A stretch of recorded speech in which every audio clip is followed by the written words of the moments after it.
Hi hello welcome to NN media. నేను మీ రాకేష్. మొత్తానికైతే మొన్న కేటీఆర్ గారు కాంగ్రెస్ ప్రభుత్వాన్ని విమర్శిస్తూ ఒక మాట అన్నాడు. తెలంగాణలో కాంగ్రెస్ ప్రభుత్వం అధికారంలోకి రావడం కోసం ఇచ్చినటువంటి హామీలు ఇవి అమలుకు సాధ్యం కావు, వాళ్ళు కావాలని ప్రజల్ని మభ్యపెట్టడం కోసం హామీలు ఇచ్చినట్టుగా మాట్లాడిండు. ఓకే, మీరు అన్నట్టుగా 100 రోజుల్లో వాళ్ళు అమలు చేస్తా అంటున్నారు. అమలు కాకపోతే మీరు అన్న మాటని మనం నమ్ముదాం. కానీ ఈ మాట అనడానికి కారణాలు ఏంది? మొన్న కాంగ్రెస్ ప్రభుత్వం వారం రోజుల క్రితం అధికారంలోకి వచ్చిన తర్వాత మీరు వారం కూడా గడవకముందే, వాళ్ళేమో 100 రోజులు అడుగుతున్నారు, మీరు వారం కూడా గడవకముందే అవి అమలుకు సాధ్యం కావంటున్నారు. ఎందుకు అంటున్నారు ఈ మాట? మీరు బీఆర్ఎస్ ప్రభుత్వం అధికారంలో ఉన్నప్పుడు ఏ శాఖల్లో ఎన్ని కోట్ల అవినీతి జరిగింది, ఆ రోజు విద్యుత్ శాఖకు సంబంధించిన విషయంలో 84,000 కోట్లని, లేకపోతే ఇంకో శాఖలో 54,000 కోట్లని చెప్పేసి వాళ్ళు లెక్కలు తీస్తూ ఉంటే భయపడి మాట్లాడుతున్నారా? మరి ఏం జరుగుతుంది? నిజంగానే వాళ్ళు 100 రోజుల్లో అమలు చేయకపోతే ఆ 6 గ్యారెంటీలే కాదు, ప్రజలకు కావాల్సిన మరిన్ని పథకాలని వాళ్ళు ముందుకు తీసుకురాకపోతే తప్పకుండా ప్రజలు వాళ్ళకి బుద్ధి చెప్తారు.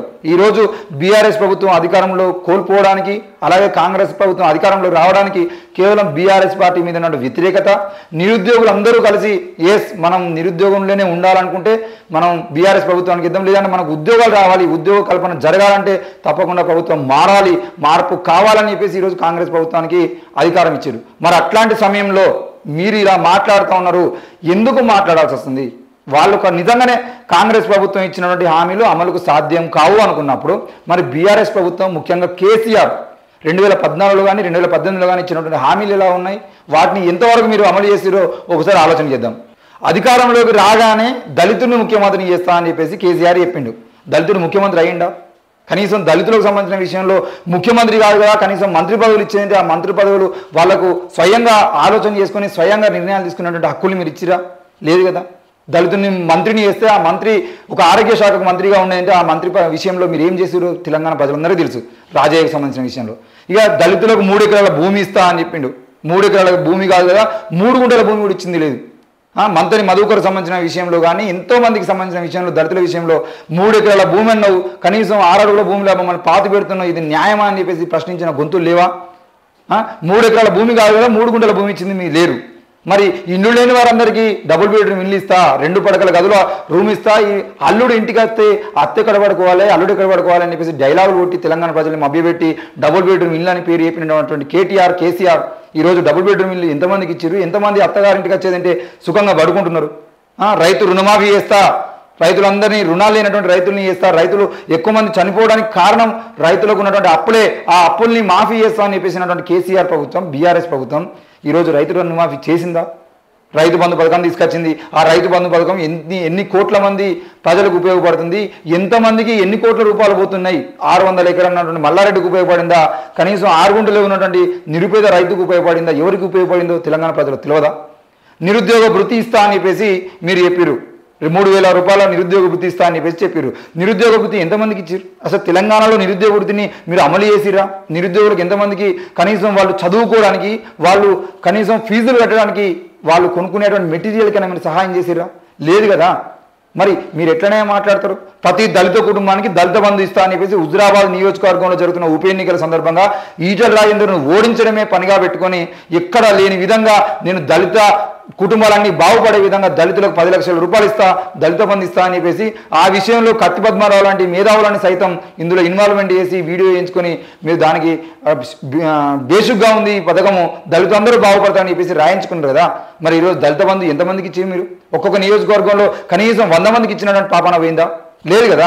బీసీలకు బీసీ బంధు ఇస్తా అని చెప్పేసి చెప్పారు. బీసీలందరికీ బీసీ బంధు ఇచ్చేది బీసీల జీవితాలు బాగుపడతాయి అని చెప్పారు. ముస్లింలకు మైనార్టీ బంధు ఇస్తా అని చెప్పారు. క్రిస్టియన్లకు క్రిస్టియన్ బంధు ఇస్తా అని చెప్పేసారు. బీసీలకు, ముస్లింలకు, మైనార్టీలకు, క్రిస్టియన్లకు మీరు బంధు పథకత కనీసం వాళ్ళకి వచ్చేటువంటి పథకాలన్నీ బంద్ చేసినటువంటి పని మీరు చేసిరు. ఎక్కడన్నా మీరు ఇచ్చినటువంటి బీసీ బంధు అమలైందా? ముస్లిం మైనార్టీలకు మైనార్టీ బంధు అమలైందా? క్రిస్టియన్లకు క్రిస్టియన్ బంధు అమలైందా? ఎక్కడన్నా ఇచ్చినటువంటి పాపన పోయిందా? లేదు కదా. మరి ఈ విషయంలో మేము ఇన్ని పథకాలకు సంబంధించిన విషయంలో మేము అమలుకు సాధ్యం కానటువంటి హామీని ఇచ్చినామని ఒప్పుకున్నారా? అది కూడా లేదు కదా. తెలంగాణ వస్తే ప్రతి కుటుంబానికి, తెలంగాణ వచ్చేది ఉంటే ప్రతి కుటుంబానికి, ప్రతి ఇంటికో ఉద్యోగం అని చెప్పేసి కేసీఆర్ మాట్లాడిన నాడు 2014లోనే, 2018లో కూడా కాదు, 2014లో ఇంటికో ఉద్యోగం అని చెప్పిండు. 10 ఏళ్ళు గడిచింది, ఇంటికో ఉద్యోగం ఇచ్చిర్రా? ఎక్కడన్నా ఉద్యోగాల పాపాన పోయిందా తెలంగాణ ప్రభుత్వంలో? బీఆర్ఎస్ ప్రభుత్వం వచ్చిన కానుండి పేపర్ లీకేజీలే తప్ప ఎక్కడన్నా సరైన ఉద్యోగాలు పొందినటువంటి అవకాశం ఉందా? కానిస్టేబుల్ ఉద్యోగాలు వేసినాము, లేదంటే ఎస్ఐ ఉద్యోగాలు వేసినాము, పోలీసు ఉద్యోగాలు వేసినాము చెప్తున్నారు. అవి మీ అందరికీ కాపలా, మీ గడీలకు కాపలా ఉండడం కోసమే కానిస్టేబుల్ ఉద్యోగాలు వేసారు. పోలీసులను పెట్టి ఉద్యమకారుల మీద అక్రమ కేసులు పెట్టి ఉద్యమాలను అణిచివేయడం కోసమే మీరు కానిస్టేబుల్ ఉద్యోగాలు వేసారు, పోలీసు ఉద్యోగాలు వేసారు. కానీ నిజానికి పోలీసులతో సాధారణ ప్రజలకు ఏమి ఉపయోగం ఉంటుంది? వాళ్ళు ఎప్పుడో ఏడాదికి ఒకసారి పోలీసు స్టేషన్ పోతారు. మరి వాళ్ళకి పోలీసులతో ఉపయోగం ఉండదు. కానీ పోలీసు ఉద్యోగాలను నోటిఫికేషన్లు ఎందుకు అన్నిగానం వేసారు అని అంటే మీ ప్రభుత్వం పడిపోకుండా పోలీసులను అడ్డం పెట్టుకొని వాళ్ళతో దందా వేసి వాళ్ళని ముందు పెట్టి అణిచివేసే ధోరణిలో మీరు అధికారంలోకి రావాలని ప్రయత్నం చేశారు. అది తెలంగాణలో చెల్లదు అని చెప్పేసి నిరూపణ అయింది. ఇక గృహలక్ష్మి పథకం కింద గృహాలు ఇస్తా అని చెప్పేసి చెప్పిండు. ఏంటి గృహలక్ష్మి పథకం కింద నేను 5 లక్షలు ఇస్తా, లేదంటే 3 లక్షలు ఇస్తాం. ఎవరికైతే గుంట భూమి ఉంటుందో ఆ గుంట భూమి మేము 3 లక్షలు ఇచ్చేదంటే వాళ్ళ గుంట భూమిలో ఇల్లు కట్టుకుంటారు, 5 లక్షలు ఇచ్చేదంటే గుంట భూమిలో ఇల్లు కట్టుకుంటారు అని చెప్పారు. మీరు గృహలక్ష్మి పథకం కింద ఎంతమందికి ఇల్లు ఇచ్చిరే? ఎంతమందికి 5 లక్షల రూపాయల సహాయం చేసిరు? చూపించగలుగుతావా?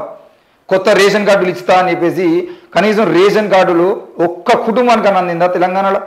రేషన్ కార్డుల మాటే ఎత్తలే. ఎంఆర్ఓ ఆఫీసులో చుట్టూ ఎన్నో ఏళ్ళుగా మీరు 2014లో 15లో పెళ్లి చేసుకున్న వాళ్ళు కూడా ఇప్పటికీ 10 ఏళ్ళ నుండి తిరుగుతున్నారు రేషన్ కార్డు కోసం. మరి ఇచ్చిర్రా రేషన్ కార్డు? లేదు కదా. ఐకేపీ ఉద్యోగులకు సంబంధించిన విషయంలో వాళ్ళందరినీ ఉద్యోగుల్ని పర్మనెంట్ చేస్తా అని చెప్పేసి మాట్లాడిండు. ఐకేపీ ఉద్యోగులు ధర్నా చేస్తారా అని చెప్పేసి ఐకేపీ ఉద్యోగుల్ని సర్వీస్ పర్మనెంట్ చేసిరా? ఎక్కడా లేదు కదా. కాళేశ్వరం ప్రాజెక్టు ద్వారా 1 కోటి ఎకరాలకు కాళేశ్వరం ప్రాజెక్టు కట్టి 1 కోటి ఎకరాలకు 2 పంటలకు, ఒక పంట కూడా కాదు 2 పంటలకు అందే విధంగా మేము నీళ్ళు ఇస్తామని చెప్పేసి ఈరోజు కాళేశ్వరం ప్రాజెక్టు పరిస్థితి ఎట్లా ఉందో తెలంగాణ ప్రజలకు తెలియదా? కాళేశ్వరం ప్రాజెక్టు పట్టేదంటే 1,00,000 కోట్ల రూపాయలు ఖర్చు అయింది. ఆ 1,00,000 కోట్లలో ఎన్ని వేల కోట్లు మీ కుటుంబానికి సహాయం అందింది? ఎన్ని వేల కోట్లు ఆ ప్రాజెక్టు పట్టిన నిర్మాణ సంస్థకు లాభం చేకూరింది? ఈ రోజు తెలంగాణ రైతులకు ఎన్ని ఎకరాలకు నీరు అందుతుందో అనే విషయం తెలంగాణ ప్రజలు తెలియదా? ఆ కాళేశ్వరం ప్రాజెక్టు కింద వచ్చిన నీళ్ల కింద ఎవరి భూములు పండుతున్నాయి? దళితుల భూములు పండుతున్నాయా? బీసీల భూములు పండుతున్నాయా? మీ వెలమ దొరలకు సంబంధించినటువంటి మీ రెడ్డి దొరలకు సంబంధించిన భూములు పండుతున్నాయా? ఎవరి పంటలు పండడం కోసం మీరు కాళేశ్వరం ప్రాజెక్టు పెట్టి ఈరోజు పంటలకు నీళ్ళు అందిస్తూ ఉన్నారు. పంటలకు నీళ్లు కాదు కదా, కౌలు రైతులకు మీరు చేసిన సహాయం ఏంది? కాళేశ్వరం పేరుతో 1 కోటి ఎకరాలు అన్నారు. 1 కోటి ఎకరాలకు పంటలకు నీళ్ళు ఇచ్చినట్టు మీరు చూపించగలుగుతారా? లేదు కదా. గొల్ల, కురుమ, యాదవ సోదరులందరికీ గొర్రెల పంపిణీ సంబంధించిన విషయంలో మీరు మాట్లాడారు. గొల్లలకు, కురుమలకు, యాదవులకు మేము అందరం గొర్రెల పంపిణీ చేస్తాం అన్నాడు. ఎన్నిసార్లు చేసిరు? గొర్రెలు ఇచ్చిన మేము ఈ గొర్రెల ద్వారా కోటీశ్వరులు అవుతారని చెప్పేసి డైలాగ్ కొట్టిరు. మా సాయి చందన లాంటి వాళ్ళతో పాటలు కూడా పాడించుకున్నారు. మీరు వేదికల మీద ఊగిచ్చిరు మీ అందరితోని. మరి ఏమైంది? గొర్రెలకు సంబంధించిన విషయంలో ఎంతమంది గొర్రెలు కాసుకునేటువంటి మా యాదవ సోదరులు ఈరోజు కోటీశ్వరులు చూపిస్తాను తెలంగాణలో? లేదు కదా. టీఎస్పీఎస్సీ ద్వారా ఇప్పటి వరకు నిర్వహించినటువంటి పరీక్షల్లో 17 సార్లు పేపర్ లీకేజీలు అయినట్లుగా మనం చెప్తా ఉన్నారు. మరి ఎన్నిసార్లు పేపర్ లీకేజీలు అయితే కనీసం టీఎస్పీఎస్సీ బోర్డును రద్దు చేయండి అని చెప్పేసి నిరుద్యోగులు ధర్నా చేస్తూ ఉంటే కనీసం బోర్డును రద్దు చేయడానికి ఎందుకు భయపడ్డారు మీరు? లీకేజీలకు సంబంధించిన విషయంలో 10th క్లాస్ పేపర్ లీకేజీని అయితే బండి సంజయ్ని అరెస్ట్ చేసి జైలు పంపించినటువంటి చరిత్ర మీకు ఉన్నది. మరి ఈరోజు టీఎస్పీఎస్సీ పేపర్ లీకేజీలో ఎవరెవరు రాష్ట్రం ఉందో అనే విషయంలో ఎందుకు అరెస్టులు చేయలేదు? కనీసం ఆ డైరెక్టర్ మీద చర్యలు తీసుకునేడానికి మీరు ఎందుకు భయపడ్డారు? టీఎస్పీఎస్సీ పేపర్ లీకేజీలో మీ పేరు ఉన్నదా? కేటీఆర్ ఎందుకు మీరు భయపడ్డారు వాళ్ళని అరెస్ట్ చేయడానికి? ఆ విషయం మాట్లాడరు. కనీసం నిరుద్యోగులకు హామీ ఇచ్చిర్రా? ఎస్ మేము ఆ బోర్డు రద్దు చేస్తామని. ఈరోజు ప్రవళిక ఆత్మహత్య చేసేదంటే వాళ్ళ కుటుంబాన్ని తీసుకొచ్చుకొని దగ్గర కూర్చోబెట్టుకొని ఎక్కడ మాట్లాడకుండా వాళ్ళని భయపెట్టి మీరు మాట్లాడించుకున్నారు కదా. మరి కనీసం ప్రవళికకు సంబంధించిన విషయంలో మీరు న్యాయం చేసిరా? లేదు కదా. ధరణికి సంబంధించిన విషయంలో ధరణిని తీసుకొచ్చి భూములకు సంబంధించిన సమస్యల కుప్పగా తెలంగాణను మార్చింది. ఈరోజు ఎక్కడో 30 ఏళ్ళు 40 ఏళ్ల క్రితమే భూములను వదిలేసి ఎక్కడో పట్టణాలకు పోయి బతుకున్న వాళ్ళని తీసుకొచ్చి మళ్ళీ ఊళ్ళకి వచ్చి ఇది మా భూమి అని చెప్పేసి 30 ఎకరాలు 40 ఎకరాలు 50 ఎకరాలు ఇక్కడ కనబడే భూమి అంతా నాదని చెప్పేసి ఊళ్ళకు దొరలచ్చి ఈరోజు దొరలు రాజ్యాంగం మార్చింది మీ ప్రభుత్వం కాదా? ధరణి పేరుతో ఎవరికి జీవితాలు బాగుపడ్డాయి? ఎంతమంది ఆత్మహత్యలు చేసుకుని చచ్చిపోయారో మీరు చూపించగలుగుతారా? ప్రభుత్వం లెక్కలలో మీరు తప్పు లెక్కలు చెప్తున్నారు. కానీ ధరణి పేరుతో మండలానికి ఎంతమంది చచ్చిపోయారో మీరు లెక్క తీయగలుగుతారా? ఇప్పటికీ సమస్యలు పరిష్కారం కాకుండా ఎంఆర్ఓ ఆఫీసుల చుట్టూ తిరుగుతున్నటువంటి ధరణి బాధితులు కొన్ని వేల మంది ఉన్నారు కదా తెలంగాణలో. ఆరోగ్యశ్రీకి సంబంధించినటువంటి ఉద్యోగస్తులందరికీ వేతనాలు పెంచుతాం అని చెప్పేసి మీరు జీవోనే జారీ చేసి ఏకంగా. మరి జీవో జారీ చేసినటువంటి తర్వాత వాళ్ళ జీతాలు పెంచిర్రా? ప్రభుత్వ ఉద్యోగులకు సంబంధించిన విషయంలో వాళ్ళకు రావాల్సినటువంటి ఆ జీతాల పెంపుదల కానీ వాళ్ళకి సమయానికి రావాల్సినటువంటి పిఎఫ్ కానీ సంబంధించిన విషయంలో కానీ ఇవి ఏదన్నా పెంచి చూపించినటువంటి పరిస్థితి మీ ప్రభుత్వంలో ఉన్నదా? లేదు కదా. కల్తీ లేని విత్తనాలను అందించేటువంటి బాధ్యత మాది అని చెప్పిరన్నాడు. కల్తీ లేని విత్తనాలు ఉచితంగా ప్రభుత్వమే పంపిణీ చేస్తుంది, అది మా హామీ, నేను మాట ఇస్తున్నా షేర్ ఖాన్ అని చెప్పేసి మాట్లాడారు. మరి కల్తీ లేని విత్తనాలు ఈరోజు ప్రజలకు ఇస్తున్నారా? ఎన్ని వేల ఎకరాల్లో ఈరోజు కల్తీ విత్తనాల ద్వారా కనీసం పంటలు అందక నష్టపరిహారాన్ని మాత్రమే తీసుకొని నష్టపోతున్నటువంటి రైతులు ఎంతమంది ఉన్నారు మీకు తెలియదా? ఇవన్నీ తెలంగాణ ప్రజలు గమనిస్తలేరా? గిరిజనులకు 12% రిజర్వేషన్లు ఇస్తా అని చెప్పేసి కేసీఆర్ మాట్లాడింది కదా. గిరిజనులకు 12% రిజర్వేషన్లు ఇచ్చిండా? గిరిజన భూముల్లో పోయి పోలీసు వాళ్ళు అక్రమంగా వాళ్ళు సాగు చేసుకుంటున్న భూముల మీద దాడులు చేయించి ఆ భూములన్నీ అటవీ భూములు అని చెప్పేసి అటవీ భూములలో బతకద్దు అని చెప్పేసి వాళ్ళకు బతుకు తెరువు లేకుండా చేసినట్టుగా మనుషులు కదా మీరు. గిరిజనులకు సంబంధించిన విషయంలో మీరు చేసిన న్యాయం ఏంది? ఒక్కసారి నాకు చెప్పగలుగుతారా మీడియా ముందుకు వచ్చి? రిజర్వేషన్లు ఇచ్చినావా? మనం 12% రిజర్వేషన్లు ఇస్తా అని చెప్పేసి డఫాలు కొట్టుకున్నటువంటి తెలంగాణ ప్రభుత్వం, బీఆర్ఎస్ ప్రభుత్వం ఇచ్చిందా? కేజీ టు పీజీ వరకు ఉచిత విద్య ఇస్తా అని చెప్పేసి మీరు మాట్లాడారు, కేసీఆర్ గారు మాట్లాడారు. తెలంగాణలో కేజీ టు పీజీ ఉచిత విద్యను తెలంగాణ ప్రజలకు అందించిరా? మీరు లెక్కలు చేయగలుగుతారా? కనీసం మీరు చెప్పినటువంటి గురుకులాలకే ఇప్పటి వరకు కనీసం సొంత భవనాలు కట్టించినట్టు పాపాన పోలేదు కదా. మేము 500 గురుకులాలు ఇచ్చినాం, ఆ గురుకులాలు ఇచ్చినాం, ఇంతమంది జీవితాలు బాగు చేస్తున్నాం, కేజీ టు పీజీ అలానే ఇస్తున్నాం అని చెప్పేసి మాట్లాడారుగా. గురుకులాలకు సంబంధించినటువంటి మీరు ప్రకటించినటువంటి ప్రభుత్వంలో ఎన్ని గురుకులాలకు బంగ్లాలు కట్టించడం మీరు చూపించగలుగుతారా? లేదు కదా. బంగారు తెలంగాణ చేస్తున్నటువంటి కేసీఆర్ తెలంగాణను బంగారం చేసిండా? వరంగల్ని డల్లాస్ చేసిండా? హైదరాబాద్ని సింగపూర్ చేసిండా? అసలు ఎక్కడ మీరు ఇచ్చినటువంటి హామీలకు సంబంధించిన విషయంలో ఎక్కడన్నా ఏ హామీ అన్నా అమలుకు సాధ్యమైందా?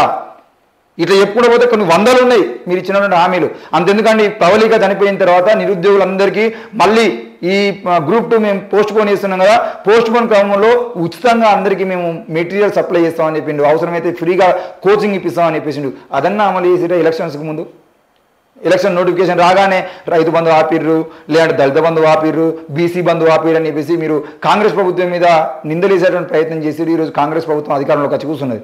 మాకు 100 రోజులు సమయం ఇవ్వండి, లేదంటే 6 నెలలు సమయం ఇవ్వండి, 6 నెలల్లో తప్పకుండా మేము ఈరోజు చెప్పినటువంటి 6 హామీలను అమలు చేస్తామని చెప్పేసి రేవంత్ రెడ్డి అంటున్నాడు, బట్టి విక్రమార్క అంటున్నాడు కదా. 6 నెలలు సమయం తెలంగాణ ప్రజలు ఇవ్వడానికి సిద్ధంగా ఉన్నారు. 6 నెలల తర్వాత కాంగ్రెస్ ప్రభుత్వం మాట నిలబెట్టుకోకపోతే ఇదే మళ్ళీ తెలంగాణ ప్రజలు కాంగ్రెస్ ప్రభుత్వానికి బుద్ధి చెప్పడానికి సిద్ధంగా ఉంటారు.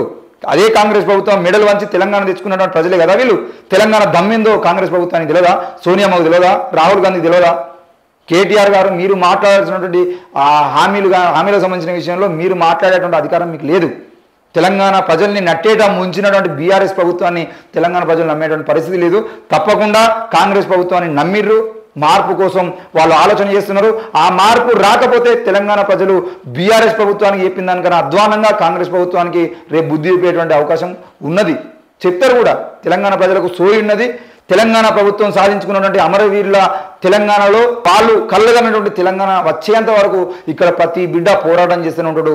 ప్రతి వ్యక్తి ఆ అమరుల త్యాగాల తెలంగాణ సాధించుకునేంత వరకు కృషి చేస్తూనే ఉంటాడన్న విషయాన్ని కేటీఆర్ గుర్తుపెట్టుకోవాలి. ఇటు రేవంత్ రెడ్డి కూడా ఈ విషయాన్ని గుర్తుపెట్టుకుని పాలన కొనసాగిస్తే బాగుంటుంది. ప్రజాభవన్గా మార్చినంత మాత్రాన ప్రజల భవన్గా మారిపోదు.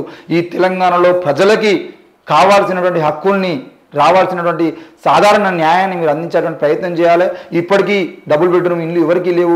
ఇండ్లను ఇచ్చేటువంటి విషయంలో కానీ, నిరుద్యోగులకు సరైన ఉద్యోగ నోటిఫికేషన్ ఇచ్చే విషయంలో కానీ, విద్యార్థులకు స్కాలర్షిప్లకు సంబంధించిన విషయంలో కానీ, గురుకులాలకు ప్రభుత్వ బిల్డింగ్లను కట్టించేటువంటి విషయంలో కానీ, రైతులకు సంబంధించిన విషయంలో కానీ, ప్రతి విషయంలో మీరు ఆడవాళ్ళకి ఈరోజు ఉచిత బస్సు ప్రయాణం కల్పించినట్టుగానే అందరి విషయంలో తప్పకుండా హామీని నెరవేర్చుకోవాలని చెప్పేసి మేము రేవంత్ రెడ్డి ప్రభుత్వాన్ని కూడా కోరుతా ఉన్నాం.